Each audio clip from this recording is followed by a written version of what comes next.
नमस्कार. तर आज आपण बघतोय कमीत कमी साहित्यामध्ये डिंकाचे लाडू कसे बनवायचे ते. तर त्यासाठी ना कढईमध्ये 1 चमचा तूप टाकून घ्यायचं. तूप चांगलं गरम झालं की याच्यामध्ये अर्धा वाटी काजू आणि अर्धा वाटी बदाम टाकून घ्यायचे. हे चांगले फ्राय करून घ्यायचे. तर हलकासा कलर चेंज होईपर्यंत फ्राय करून घ्यायचे. आता हे फ्राय करून झालेले आहे. एका प्लेटमध्ये आपण हे काढून घेणार आहोत. आता त्याच कढईमध्ये ना आपल्याला डिंक देखील तळून घ्यायचं आहे. तर त्यासाठी मी अजून थोडंसं याच्यामध्ये तूप टाकून घेणार आहे. आता याच्यामध्ये आपल्याला डिंक थोडा थोडा करून तळून घ्यायचा आहे. कारण डिंक आहे ना तो चांगला फुलला पाहिजे, यासाठी ना आपण थोडा थोडा करून हा डिंक तळून घेऊयात. तर मी इथे 100 ग्राम डिंक घेतलेला आहे. तर बाकी साहित्यापेक्षा मी इथे डिंक जास्तीचं घेतलेलं आहे, कारण आपण आज डिंकाचे लाडू बनवणार आहे. त्यामुळे डिंक जास्त वापरलेला आहे. तर बघू शकता या पद्धतीने डिंक फुलल्यानंतर काढून घ्यायचं आहे. तर आता याच पद्धतीने अजून थोडा थोडा करून मी इथे डिंक सगळा फ्राय करून घेणार आहे. तर थोडासा अजून टाकून घेतला.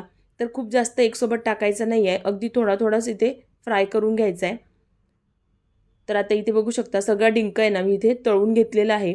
आता त्याच कढईमध्ये 1 चमचा भरून तूप टाकून घ्यायचं आणि त्याच्यामध्ये 1 वाटी गव्हाचं पीठ टाकून घ्यायचं आहे. आता हे गव्हाचं पीठ देखील आपल्याला चांगलं खरपूस रंगावर भाजून घ्यायचं आहे. तर मस्त असा गुलाबी कलर येईपर्यंत आपण हे जे गव्हाचं पीठ आहे ना ते भाजून घेणार आहे. गव्हाचं पीठ आहे ना थोडं भाजायला वेळ लागतो, पण ना मंद आचेवरच आपल्याला मस्त असा गुलाबी रंग येईपर्यंत भाजून घ्यायचं आहे. तर आता इथे बघू शकता गव्हाचं पीठ मी इथे चांगलं असं भाजून घेतलेलं आहे. आता यामध्येच 1 वाटी खोबऱ्याचा किस टाकून घ्यायचा आहे. तर माझ्याकडे हे डेसिकेटेड कोकोनट होतं, ते मी इथे 1 वाटी घेतलेलं आहे. जर तुमच्याकडे खोबरा किस असेल ना तुम्ही तो देखील वापरू शकता. तर आता खोबऱ्याचा किस आहे ना तो भाजायला जास्त वेळ लागत नाही, त्याच्यामुळे आधी गव्हाचं पीठ भाजून झाल्यानंतर हे खोबरा किस टाकून नंतर आता चांगलं भाजून घेतलेलं आहे. तर आता इथे बघू शकता हे दोन्ही जिन्नस आपण चांगले असे भाजून घेतले आणि आता हे आपले भाजून झालेलं आहे. आता एक परात घ्यायची आहे. त्याच्यामध्ये ना जो डिंका आपण तळून ठेवला होता तो याच्यामध्ये टाकून घेऊया. आणि डिंक आहे ना तर असं हातानेच बारीक होतो, त्याच्यामुळे असं वाटी घ्यायचं आहे आणि वाटीनी असं प्रेस करून हा डिंक सगळा फोडून घ्यायचा आहे. तर खूप इझी असतं हे डिंक, म्हणजे खूप असा हलका असतो फुटायला. तर आता इथे सगळा डिंक मी इथे फोडून घेतलेला आहे. आता याच्यामध्ये आपण जे ड्रायफ्रूट्स होते ना ते बारीक करून टाकायचे आहे. तर आपण जे ड्रायफ्रूट्स तळून घेतले होते ते हलकेसे मिक्सरमध्ये फिरवून घ्यायचे आहेत. तर खूप जास्त असं बारीक पावडर करायचं नाही आहे, थोडं जाडसरच ठेवायचं आहे. तर मी ते जाडसर हे मिक्सरला फिरवून घेते. तर बघू शकता या पद्धतीने फिरवून घेतलेलं आहे. आता हे देखील आपण या डिंकावरच टाकून घेऊया. यासोबतच आपण जे आता हे आपलं गव्हाचं पीठ आणि हे भाजून घेतलं आहे ना खोबरा किस, तो देखील याच्यावर टाकून घ्यायचा आहे.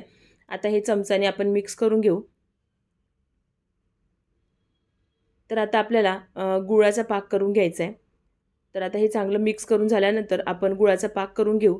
तर आता हे मिक्स करून झालेलं आहे. गॅसवर मी एक कढई ठेवली आहे, त्याच्यामध्ये 1 वाटी गूळ घेतलेला आहे.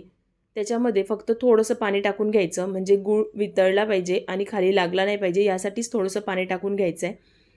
आता बघू शकता इथे गूळ चांगला वितळलेला आहे, पण आपण थोडासा अजून शिजवून घेऊया. आता यासोबतच याच्यामध्ये 1 चमचा ना मी इथे सुंठ पावडर टाकलेला आहे. तर तुम्हाला जेही ड्राय मसाले याच्यामध्ये टाकायचे असेल ना, विलायची पावडर किंवा जायफळ वगैरे ते देखील टाकून घेऊ शकता.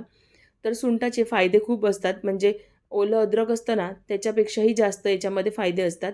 तर म्हणून हिवाळ्यामध्ये थंडीच्या दिवसामध्ये सुंठ हा खाल्ला जातो. तर सुंठ मी याच्यामध्ये टाकून चांगलं मिक्स करून घेतलं आणि परत 2-4 मिनटं शिजवून याला थोडंसं गार करून घेतलं. थोडंसं थंड झाल्यानंतर हे आपण आपल्या या पिठावर टाकून घेणार आहे.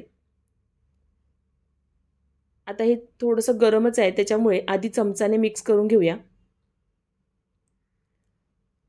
तर चांगलं असं चमचाने आधी मिक्स करून घ्यायचं आहे, कारण गरम-गरम असल्यामुळे ना लगेचच हात नाही टाकायचा आणि हलकंसं थंड झालं की मग असं हाताने मिक्स करून घ्यायचं आणि आता याचे लाडू वळून घ्यायचे.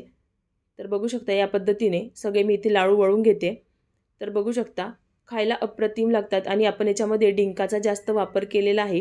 बाकी जिन्नस आहे ना ते कमी वापरलेले आहेत. तर हिवाळ्यामध्ये डिंक आपल्या शरीरासाठी खूप पौष्टिक असतो. तर हे लाडू नक्कीच ट्राय करून बघा.